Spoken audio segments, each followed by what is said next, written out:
Okay, kids, so today we are going to show you how to take a part from Onshape, export this as a DXF in preparation for use in like the Wazer water jet or to take out into CNC router, laser cutter, etc.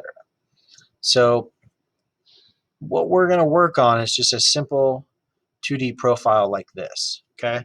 And most all your parts are just going to be a profile like this because those tools cut in 2 dimensions, okay? So all it's really looking for are these edge lines. So we don't actually need to take this out to a drawing or anything like that. So it's just a simple part. We're going to right click on this surface. When I right click on this surface, I can go down to export as DXF DWG. Okay, then it queues up the export box. Okay, you pretty much can leave everything as is, but you have to change this version down to 2018.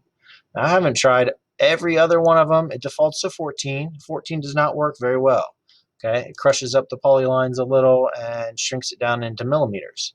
2018 seems to be working really well for us, so let's stick with that, okay?